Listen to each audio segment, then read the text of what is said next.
안녕하세요. 책 읽는 헬레네입니다. 운동을 하면 기분이 좋아진다는 사실은 알지만 도대체 왜 그런지 명확하게 아는 사람은 별로 없습니다. 그저 스트레스가 사라져서 혹은 뭉친 근육이 풀어지거나 엔돌핀 수치가 높아져서라고 짐작할 뿐입니다.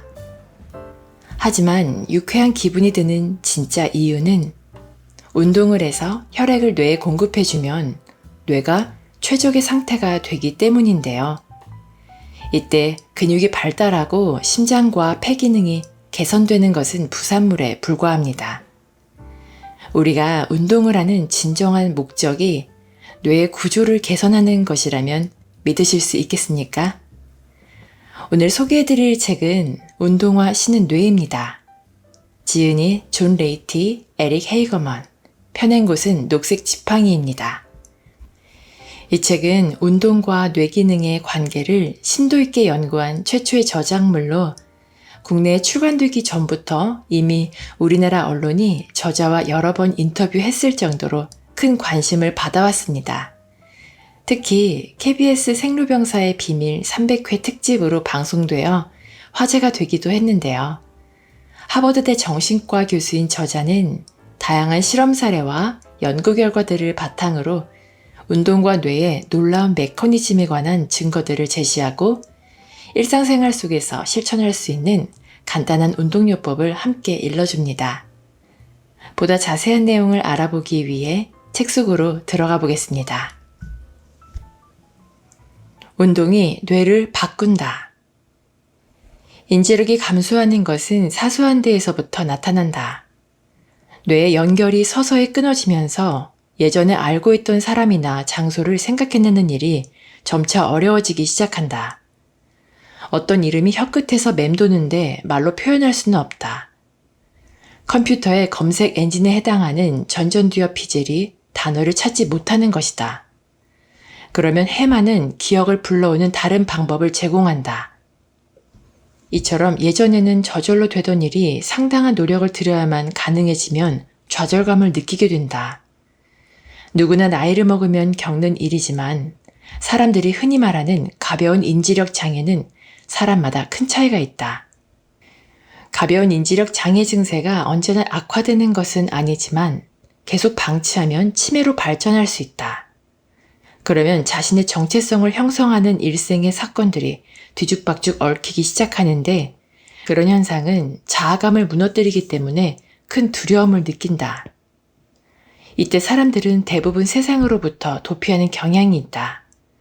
자신의 뇌에 있는 수상돌기가 수축해서 안으로 들어가는 것과 똑같은 행동을 무의식적으로 보이는 것이다. 또한 바깥에 나가서 사람이나 일에 새로운 접촉을 시도하는데 대담하지 못하다. 자신이 적절하게 대처하지 못할까봐 두렵기 때문이다. 창피해서 혹은 단순히 바깥에 나가는 일이 부담스러워서 스스로를 세상으로부터 격리시킨다. 이유가 무엇이든 결과적으로 뇌에 귀한 자극을 주는 의미 있는 관계로부터 단절된다. 활동을 하지 않거나 고립된 생활을 하면 세포가 죽는 악순환이 시작되며 그 결과 뇌가 오그라든다.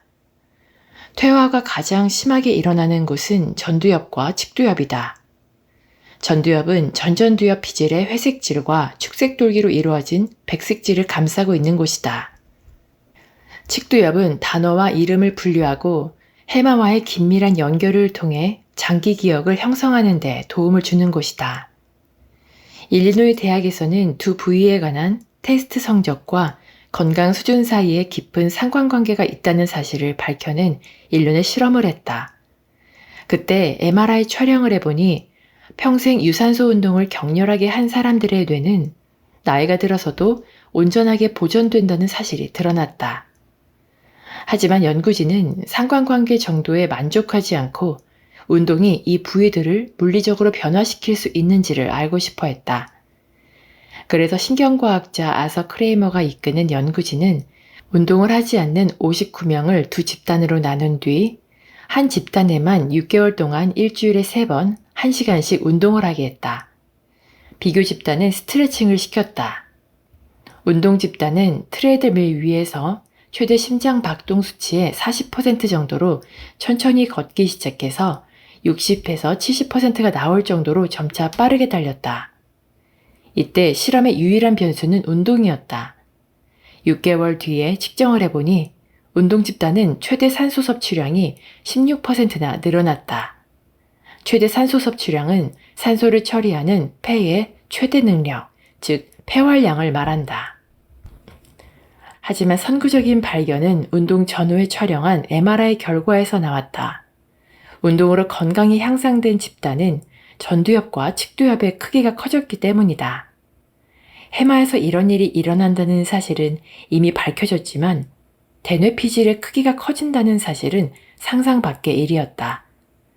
운동과 신경세포 성장인자의 관계를 밝혀낸 어바인 캘리포니아 대학의 칼 코트먼은 이 결과에 대한 자기 생각을 조심스럽게 밝혔다.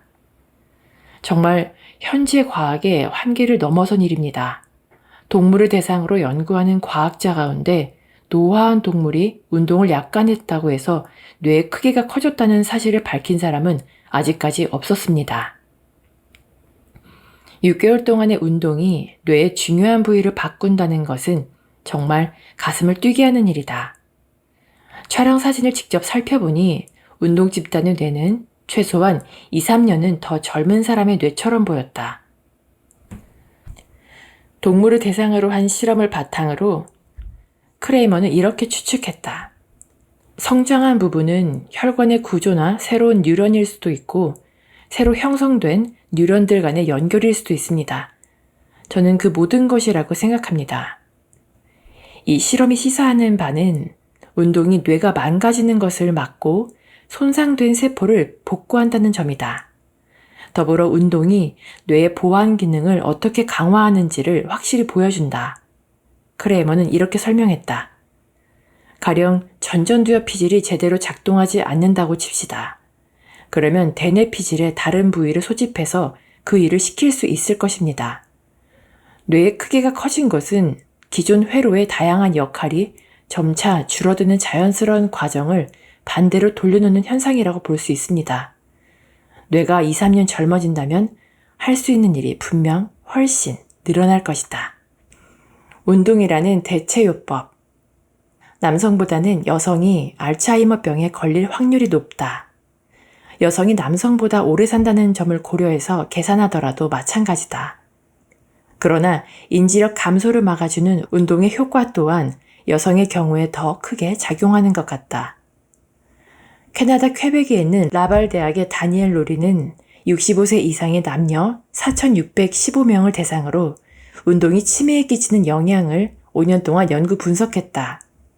그 결과 활동량이 많거나 운동을 하는 65세 이상의 여성은 치매에 걸릴 확률이 비활동적인 사람들에 비해 50%나 낮은 것으로 나타났다. 예전에는 호르몬 대체요법이 폐경 이후에 발생하는 인지력 감소를 막아준다고 믿었다. 그러나 요즘 과학자들은 운동과 호르몬의 상호작용이 인지력 감소를 방지할 수 있는지를 연구하고 있다. 어바인 캘리포니아 대학에 있는 칼 코트먼 연구소의 과학자들은 운동이 암쥐의 전전두엽 피질에서 신경세포 성장인자의 수치를 늘리려면 에스트로겐을 필요로 한다는 의견을 내놓았다. 하지만 폐경기 여성에게 직접 적용하기에는 적합하지 않다. 무엇보다 난소를 추출한 쥐의 나이가 3개월, 사람으로 치자면 한창 때의 젊은 여성에 해당했기 때문이다. 사람을 대상으로 이러한 주제를 다룬 최초의 연구에서는 운동이 인지력의 감소를 막는데 에스트로겐이 필수적인 요소는 아니라는 결과가 나왔다.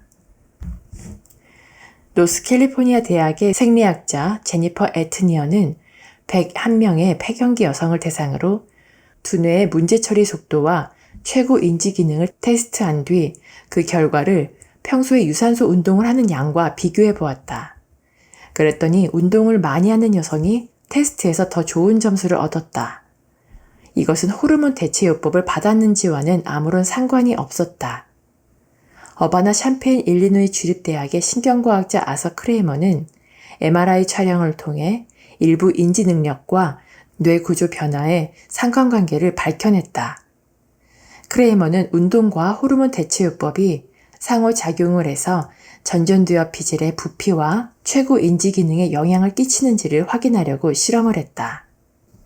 그는 정교한 실험 계획을 세운 뒤 MRI 촬영에 동의한 54명의 폐경기 여성을 모집했다. 여성들은 전전두엽 피질의 최고 인지 기능 테스트를 받고 건강을 측정하기 위한 트레드밀 실험을 통해 최대 산소 섭취량을 재는 데 동의했다.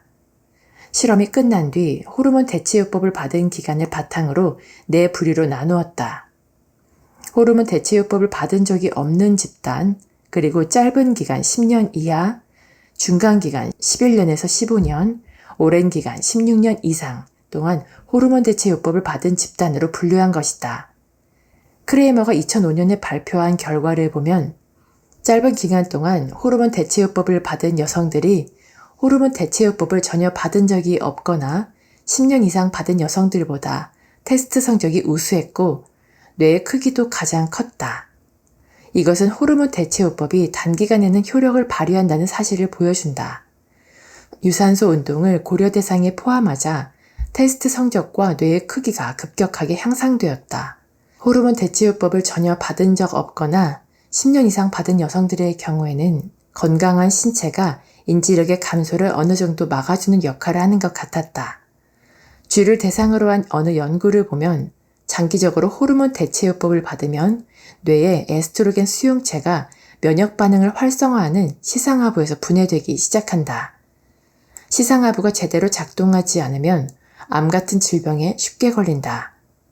장기적으로 호르몬을 투여한 쥐는 세포 염증을 일으키기도 하는데 이것은 알츠하이머병의 주요 요인 가운데 하나이며 기억력 장애와도 깊은 관련이 있다.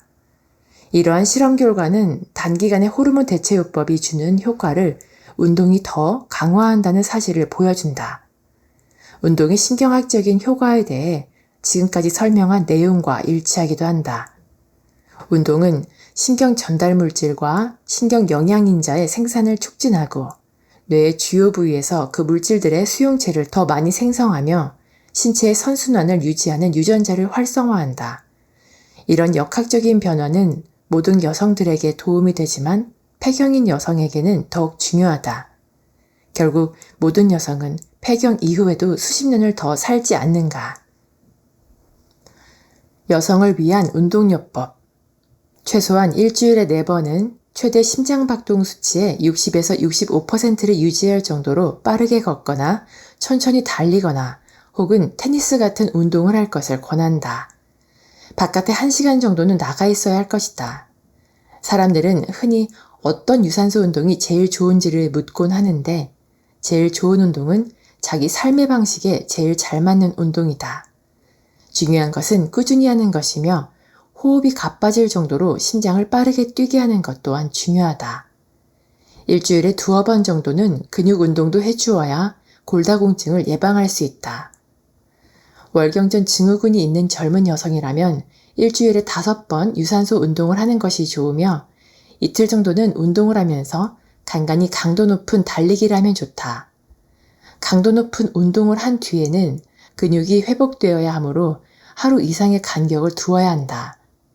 많은 연구 결과를 보면 강도 높은 운동이 초조감, 불안증, 우울증, 불안정감 같은 증세를 개선하는 데 도움이 된다는 사실을 알 수 있다. 증세가 아주 심한 여성의 경우에는 여건이 허락하는 한 월경전에 매일 강도 높은 운동을 하는 것도 좋다. 미국 산부인과 의사협회에서는 건강한 임신부의 경우 임신기간 동안 매일 적정 강도의 유산소 운동을 30분 동안 할 것을 권장하고 있다. 물론 운동을 하기 전에 의사와 상의해야 하지만 대부분의 경우에는 운동을 하는 것이 그리 위험하지 않다. 이와 마찬가지로 아기가 태어난 뒤에도 몸이 회복되는 즉시 동일한 강도로 운동하는 것이 매우 중요하다. 그러니 출산 이후 몇 주 이내로 운동을 시작하라. 모순처럼 들리겠지만 운동을 하면 피로가 회복된다. 그리고 우울증과 불안증도 사라진다. 젊은 여성이 운동을 하는 주요 목적 가운데 하나는 날씬해지는 것이다. 그런 목적도 전혀 나쁠 것은 없다. 동기와 방법이 무엇이든 운동을 시작하는 것이 중요하다. 명심해야 할 것은 운동은 신체를 변화시킬 뿐만 아니라 정신도 굳건하게 다져준다는 사실이다.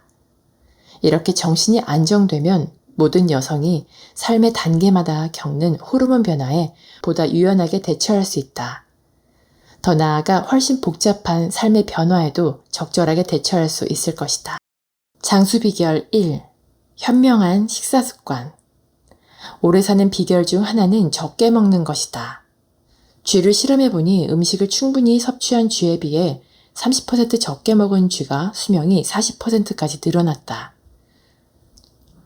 19년 전에 원숭이를 대상으로 이와 똑같은 실험을 한 뒤 영장류의 경우에도 같은 결과가 나온다는 사실이 보여졌다. 사람을 대상으로 한 어느 실험에서는 천식 환자들에게 하루는 정상적인 식사를 하고 다음 날에는 하루에 500칼로리만 섭취하는 제한적인 다이어트를 2달 동안 실시해 보았다. 그랬더니 혈액 내의 산화 스트레스와 염증에 대한 표시가 줄었으며 천식 증세도 개선되었다. 이러한 결과들은 세포에 약한 스트레스를 가하면 문제 상황에 대한 저항력이 강화되며 자유 라디칼이 줄어든다는 것을 입증한다. 음식을 적게 섭취할 때 몸에 나타나는 현상은 매일 1시간씩 운동을 하면 나타나는 현상과 비슷하다. 일종의 스트레스이긴 하지만 회복기만 충분히 주어진다면 오히려 건강에 도움이 된다. 그렇다면 무엇을 먹으면 좋을까? 세포의 복구 기전을 활성화하는 음식이 좋다. 예를 들어 미나리, 마늘, 양파, 브로콜리 등에는 해충의 침범을 막기 위한 독소가 함유되어 있는데 그 수치가 낮아서 인체에 유익한 스트레스 반응을 일으킨다. 자유 라디칼에 대항하게 하는 블루베리, 석류, 시금치, 무 같은 야채도 마찬가지다. 이러한 음식은 독소인 동시에 궁극적으로 손상된 세포를 복구하는 산화 방지제 역할을 한다. 녹차와 포도주도 유사한 작용을 한다.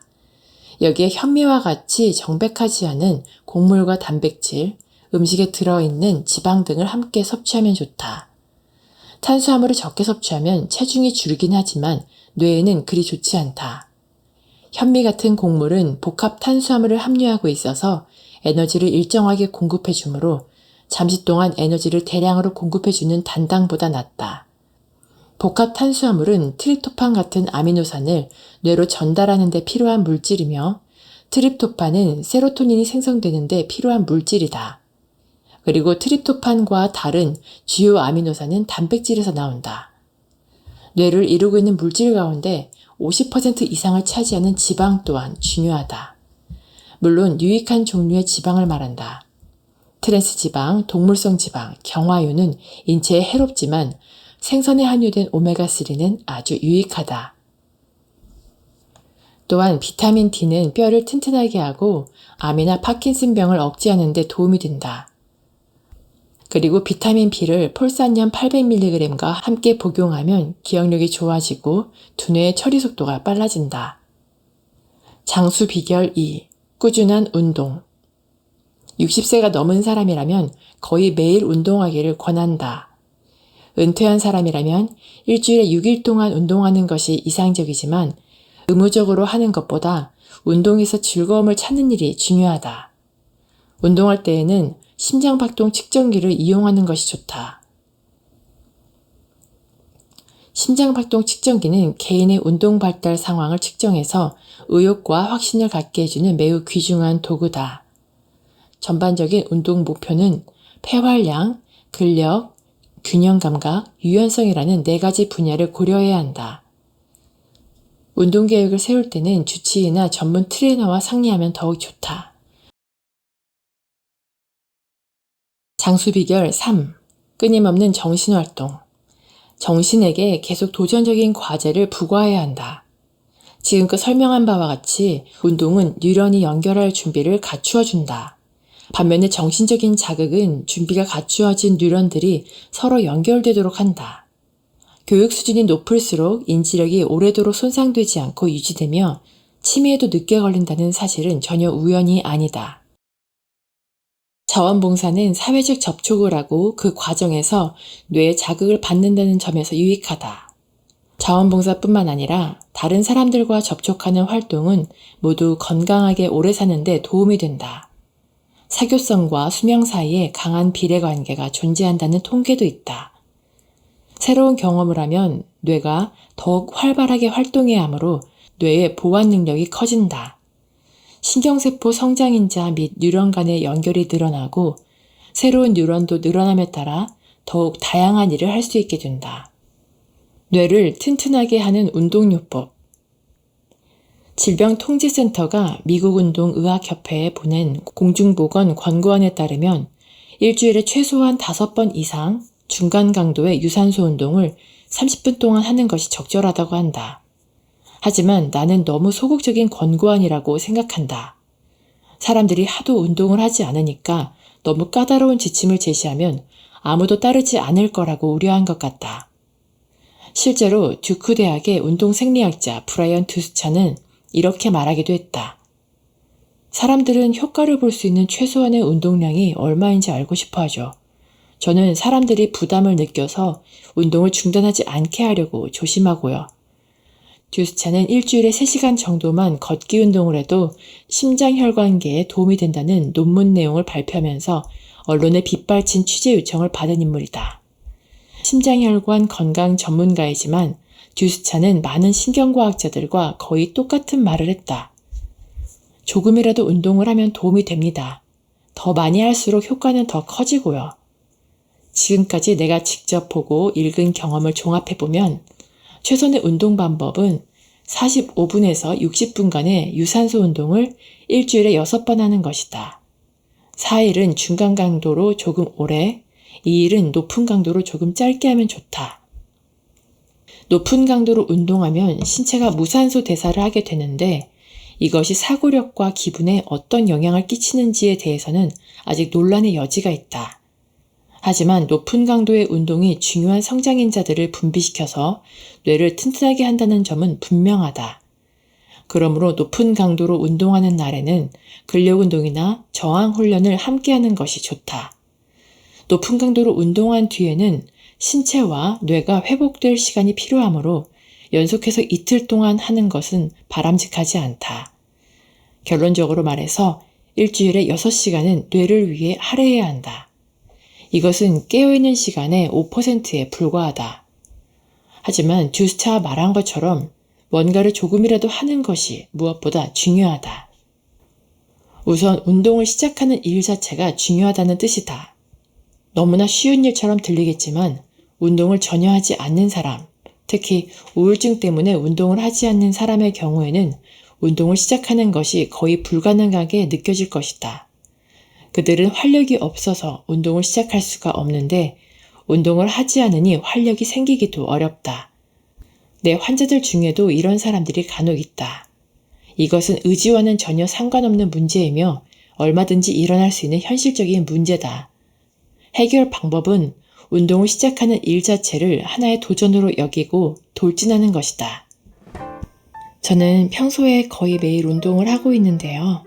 막연하게 건강을 관리하기 위해 해오던 운동이 몸뿐만 아니라 뇌에도 좋은 영향을 준다는 사실을 알고는 있었지만 구체적인 내용을 알고 나서 다소 놀랐습니다. 이 책을 읽고 나서 앞으로 운동이나 걷기가 더 특별한 의미로 다가올 것 같습니다. 기회가 되신다면 책을 직접 읽어보시고 운동을 통해 더욱 젊고 건강한 뇌를 소유하시기를 추천드립니다. 오늘도 끝까지 저와 함께 해주셔서 감사드리고요. 구독과 좋아요, 댓글, 알람 설정은 제게 큰 힘이 됩니다. 즐거운 하루 보내시고 다음에 또 만나요.